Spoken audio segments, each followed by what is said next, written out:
Owoc może sadzić i preżimny. Ważne, że podczas sadzenia nie mrazu, bo on może odszkodować żilki na koreniu i već to roślina može abo prepadnuć, abo še bar češko prime i bude vše zaostavac u rozvoju.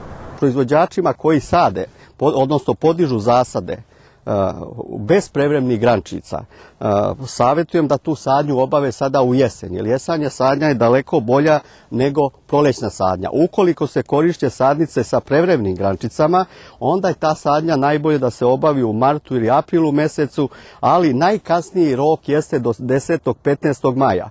Profesor Keserović vari, že drevka za sadzenje nie treba kupować na pijacach, ali u ovlašćenih rozsadnikoh i že na každej roślini musi być deklaracija z podatkami o produkovateljovi, sorti, podlogi, kategoriji i tak dalje.